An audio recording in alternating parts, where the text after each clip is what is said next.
Hey everybody, this is Bob Explains Calculus, Bob the Homeless Man Explains Calculus series, and welcome back. Today we're talking about limits. And so, this is Bob, and Bob's walking on a line, which is going on infinity. And Bob notices that this line is y equals 6 over x minus 5. Now what's interesting about this is, so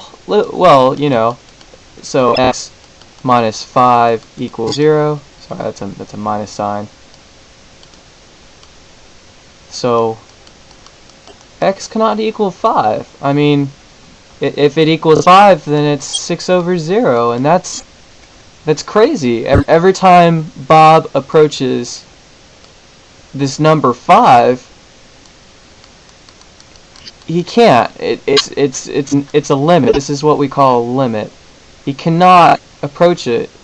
As soon as he does mathematically, as soon as he passes 5, he's on the other side, but he can't reach 5. He can never go to 5. He'll go to negative, he'll go to 4.99999 for infinity, and he'll still never reach 9. And on this side, he'll go from 5.0000001 infinity, and he'll still never reach 5. He can't do it. And so we call this it's a limit. He can go to infinity and he'll never reach 5. Bob the Homeless Man just can never reach it from either side.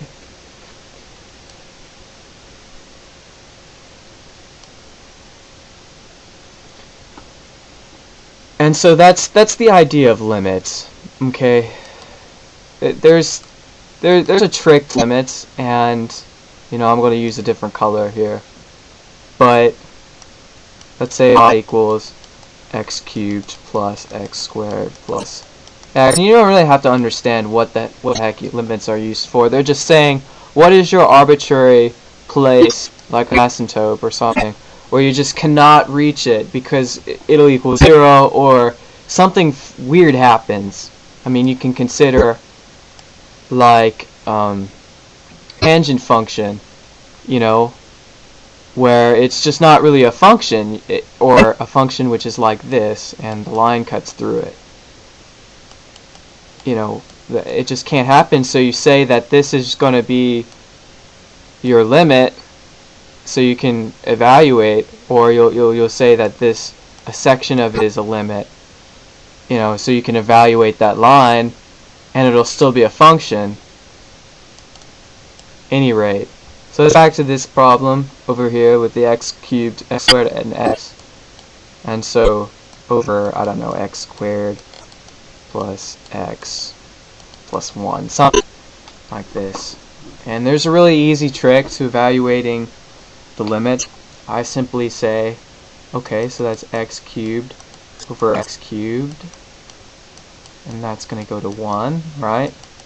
Plus x squared over x cubed, and that's going to go to infinity, plus, that's going to be 1 over x, right, which is infinity, and then x over x cubed, and again, that would be like saying 1 over x squared, and that number gets arbitrarily large, and then again it approaches infinity, over x squared over x cubed goes to infinity, plus x over x cubed goes to infinity, plus 1 over x cubed goes to infinity.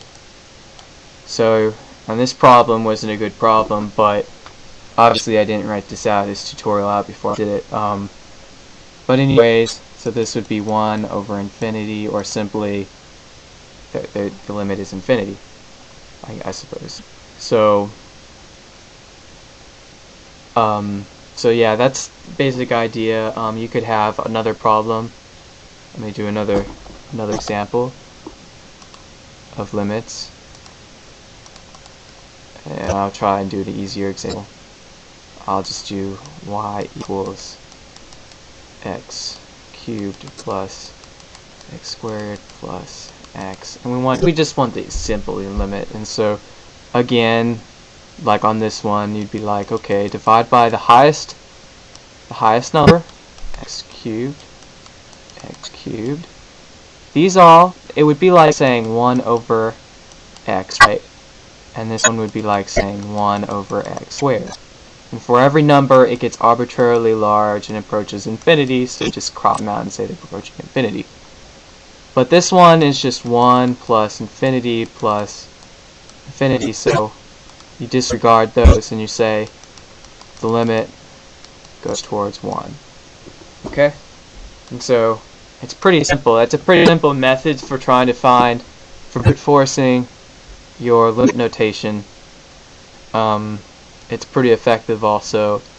And that's going to be the end of this tutorial, guys, for this Bob Teaches Calculus, and we'll continue from there. Peace.